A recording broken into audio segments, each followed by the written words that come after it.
आज हम बात करेंगे पार्ट्स ऑफ स्पीच के बारे में।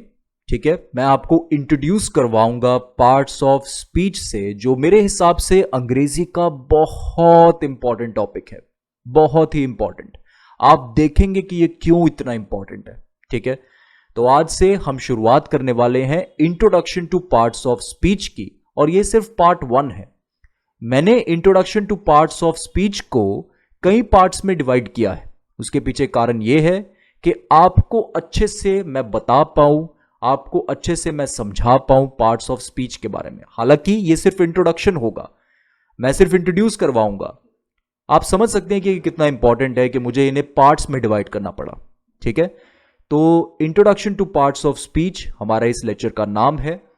पिछली बार हमने बात की थी सेंटेंसेस के बारे में, हमने सेंटेंसेस को अच्छे से समझा था। हालांकि मुझे अभी आपको डिटेल्स में बताना है कि डिक्लेरेटिव सेंटेंस क्या है, इंटेरोगेटिव सेंटेंस क्या है, इंपेरेटिव सेंटेंस क्या है, एक्सक्लेमेटरी सेंटेंस क्या है। इन सेंटेंसेस को मुझे आपको डिटेल में बताना है। अभी हम उस प्लान को थोड़ा सा डिले करेंगे, क्योंकि मुझे ऐसा लगता है कि पार्ट्स ऑफ स्पीच हमें सबसे पहले पता होना चाहिए अगर हम सेंटेंसेस को अच्छे से समझना चाहते हैं। ठीक है, तो बिना किसी देरी के शुरू करते हैं और जानते हैं कि क्या होता है पार्ट्स ऑफ स्पीच। देखिए, parts of speech are the basic categories that words of a sentence are divided into based on their function and meaning in the sentence। देखिए, साफ सीधे शब्दों में मैं आपको बता दूं कि शब्दों को, जो सेंटेंस में जो शब्द होते हैं, हमें पता है कि सेंटेंस जो होता है वो शब्दों का समूह होता है। ठीक है, तो शब्दों को, उन्हीं शब्दों को डिवाइड किया गया है कुछ कैटेगरीज में। ठीक है, शब्दों को डिवाइड किया गया है कुछ कैटेगरीज में, रखा गया उन्हें based on their function and meaning in the sentence. किसके मुताबिक रखा गया है कि उनका जो काम है सेंटेंस में, या उनका जो मतलब है सेंटेंस में, उसके मुताबिक उन्हें कुछ कैटेगरीज में रखा गया है। ठीक है, इसी को हम पार्ट्स ऑफ स्पीच कहते हैं। ऐसी कुल मिला के 9 कैटेगरीज है। पहली है नाउन, दूसरी है प्रोनाउन, तीसरी है एडजेक्टिव, चौथी है वर्ब, पांचवी है एडवर्ब, छठी है प्रपोजिशन, सातवीं है कंजंक्शन, आठवीं है इंटरजेक्शन, नौवीं है डिटरमाइनर्स। तो ये ऐसी 9 कैटेगरीज हैं। ठीक है, अभी मतलब अगर डेफिनेशन क्लियर नहीं है, थोड़ा दिमाग में वेगनेस है, समझ में नहीं आ रहा क्या लिखा है यहां पे मैंने, कोई बात नहीं। जैसे जैसे हम आगे बढ़ेंगे हम प्रॉपरली इस चीज को समझने की कोशिश भी करेंगे, और मुझे यकीन भी है कि आप समझ भी जाएंगे। ठीक है, इस लेक्चर में हम पहली 3 कैटेगरीज पे ही बात करेंगे, नाउन, प्रोनाउन एंड एडजेक्टिव। ठीक है, बाद में चल के हम बाकी कैटेगरीज को भी कवर करेंगे। ये पार्ट 1 है, याद रखिएगा। इसमें हम सिर्फ पहली 3 कैटेगरीज के बारे में ही बात करेंगे। तो बिना किसी देरी के शुरू करते हैं और जानते हैं कि पहली कैटेगरी यानी कि नाउन क्या है। ठीक है, तो सीधा डेफिनेशन पे आते हैं। A noun is a word that represents the name of a person, place, thing or an idea। ठीक है, नाउन क्या दर्शाता है? पहली बात है, नाउन एक शब्द है। ठीक है, नाउन किसी शब्द को कहा गया है। A noun is a word, जैसे कि मैंने यहां लिखा है, नाउन किसी शब्द को कहा गया है जो रिप्रेजेंट करता है, यानी कि दर्शाता है, the name of a person. वो दर्शाएगा किसी व्यक्ति के नाम को या किसी जगह के नाम को। It can be the name of a place, या तो वो दर्शाएगा किसी एक नॉन लिविंग थिंग को, ठीक है, उसके नाम को, या तो फिर किसी एक आइडिया को दर्शाएगा। ठीक है, अब ध्यान से समझते हैं, इस सेंटेंस को भी पढ़ लो। It can be something you can see, touch, taste, smell और हियर। ये कोई भी ऐसी चीज हो सकती है जिसे आप देख सकते हो, या तो टच कर सकते हो, छू सकते हो, टेस्ट कर सकते हो यानी कि स्वाद ले सकते हो, स्मेल कर सकते हो यानी कि सूंघ सकते हो, या फिर हियर कर सकते हो यानी कि सुन सकते हो। ठीक है, तो ऐसी कोई भी चीज हो वो आपकी नाउन होती है। और it can be something you can think of, या कोई भी ऐसी चीज जिसे आप सोच सकते हो, लेकिन आप उसे सेंसेस के थ्रू परसीव नहीं कर सकते, यानी कि सेंसेस के थ्रू उसे आप ले नहीं सकते, समझ नहीं सकते, लेकिन आप उसके बारे में सोच सकते हो। जैसे कि हैप्पीनेस एक फीलिंग है, तो कोई फीलिंग वाली चीज भी आपकी नाउन ही होती है। ठीक है, ये बात ध्यान रखना। इन चीजों को एब्स्ट्रैक्ट कहते हैं, यानी कि ऐसी चीजें जिसे आप सेंसेस के थ्रू नहीं ले सकते, जिसे आप देख नहीं सकते, टच नहीं कर सकते, टेस्ट नहीं कर सकते, स्मेल नहीं कर सकते, सुन नहीं सकते, लेकिन फील कर सकते हो। जैसे कि हैप्पीनेस, खुशी, फ्रीडम, आजादी, ये सारी चीजें जो हैं ये भी नाउन होती है।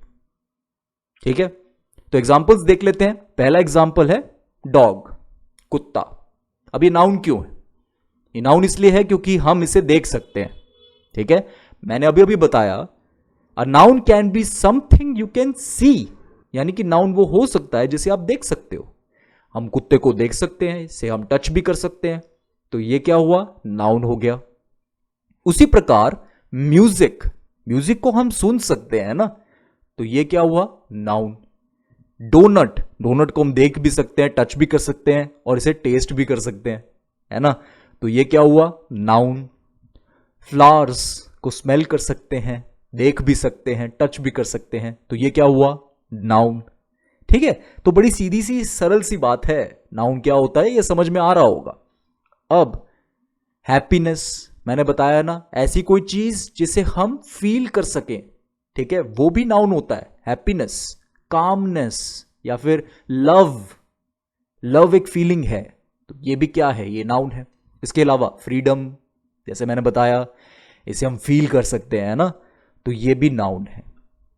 ठीक है, तो नाउन हमें अब समझ में आ चुका है, लेकिन सेंटेंस में हम कैसे पता करेंगे, अब ये देखते हैं। ठीक है, तो एग्जाम्पल सेंटेंसेस ले लेते हैं। पहला सेंटेंस है द ओशन वॉज काम। ठीक है, समुद्र बड़ा ही शांत था, है ना, द ओशन वॉज काम। अब देखो इसमें नाउन साफ सीधे पता लग रहा है कि ओशन है, इसे हम देख सकते हैं, है ना, इसे हम टच भी कर सकते हैं, तो ओशन हो गया आपका नाउन। अब आप ये सोचोगे कि काम भी तो नाउन है। ये जो CALM काम है, जिसका मतलब होता है शांति, ये भी तो नाउन है, इसे हम फील कर सकते हैं ना। अब यहां से आपको कुछ समझना पड़ेगा। ठीक है, शुरू में मैंने आपको यह बात बताई थी कि पार्ट्स ऑफ स्पीच शब्दों की कैटेगरीज को कहा गया है ना, शब्दों को डिवाइड किया गया है बेसिक कैटेगरीज में based on their function and meaning in the sentence. Sentence में उनका मतलब क्या है, सेंटेंस में उनका रोल क्या है, उनके हिसाब से शब्दों को डिवाइड किया गया है कैटेगरीज में।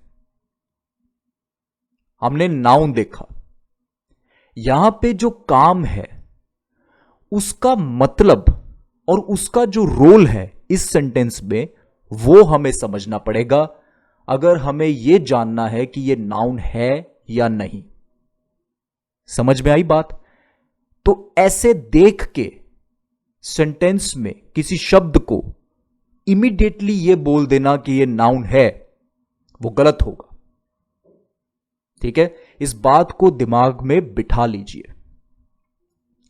यहां पे काम क्या रोल प्ले कर रहा है? देखिए, द ओशन वॉज काम, बात किसके बारे में हो रही है? ओशन के बारे में हो रही है। और यहां पे जो काम है यह बता रहा है कि ओशन बड़ा शांत था, यानी कि हम ओशन को डिस्क्राइब कर रहे हैं कि ओशन शांत था।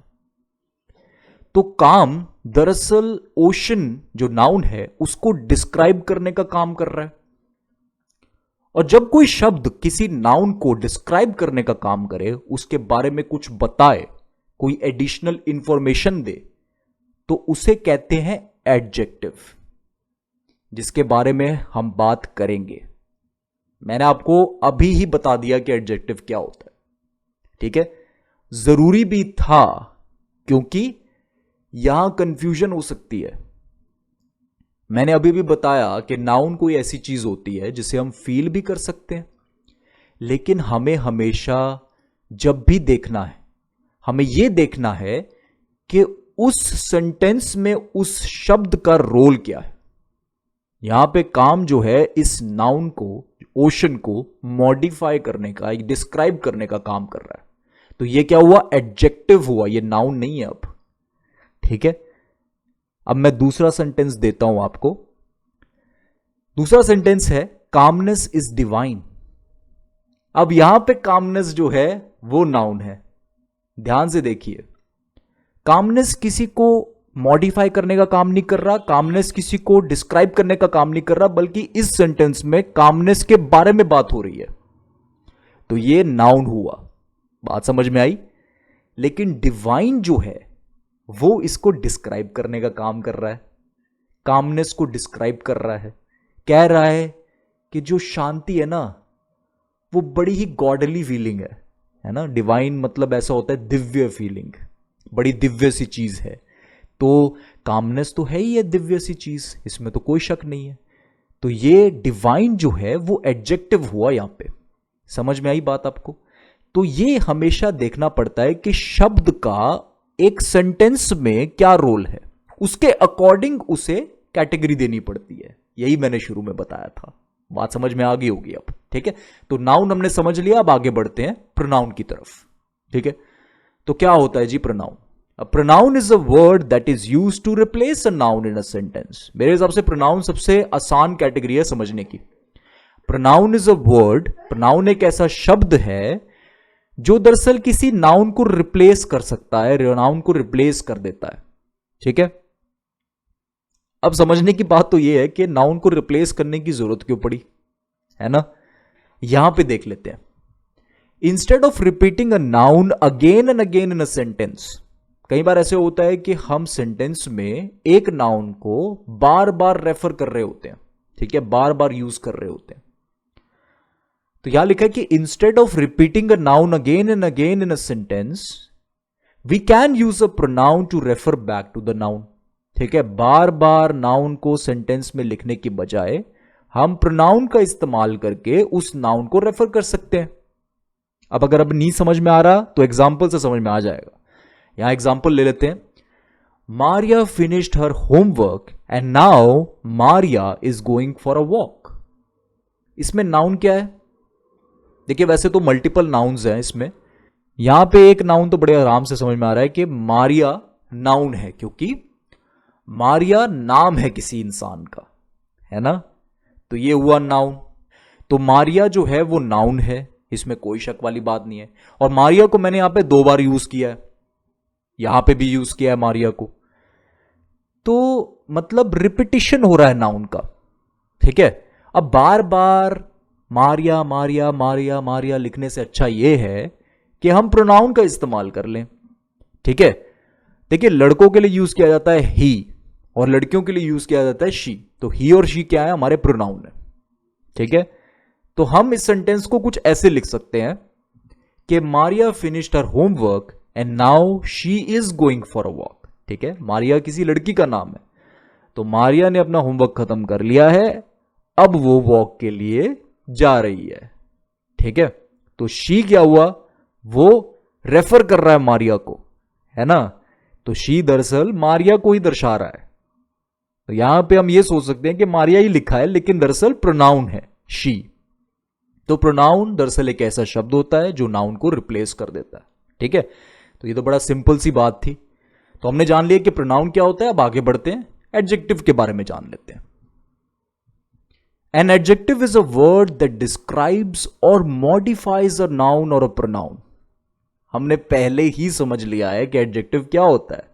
एडजेक्टिव एक ऐसा शब्द है जो किसी नाउन को या प्रोनाउन को, हमें पता है नाउन और प्रोनाउन एक ही चीज होती है, बस ये है कि शब्दों का फर्क है।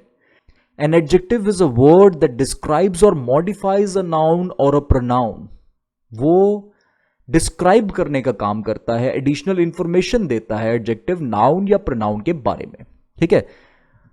It simply provides additional information about the noun और प्रोनाउन, यही मैंने बताया, ठीक है ना? तो जिसको वो मॉडिफाई कर रहा है, जैसे कि हैप्पी चाइल्ड हो गया, बिग हाउस हो गया, ब्यूटीफुल गर्ल हो गया।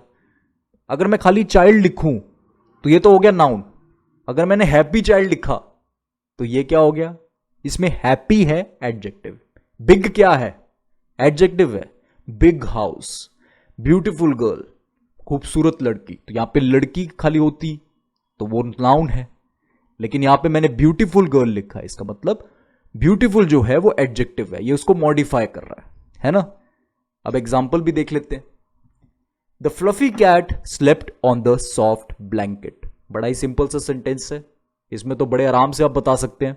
देखिए कैट जो है वो नाउन है, ब्लैंकेट जो है वो भी नाउन है, फ्लफी कैट हो गया मॉडिफिकेशन। तो फ्लफी क्या है, वो मॉडिफाई कर रहा है कैट को, बता रहा है उसके बारे में कि भाई कैट जो है वो फ्लफी है, रुएदार है।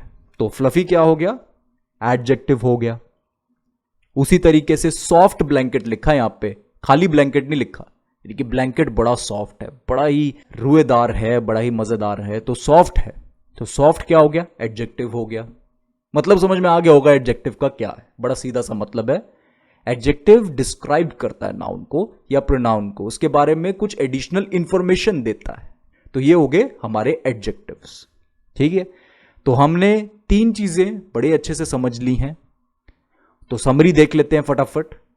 Parts of speech are the basic categories that words of a sentence are grouped into या divided into based on their function and meaning in the sentence. इसके अलावा हमें पता है कि noun is a word that represents the name of a person, place, thing और an idea.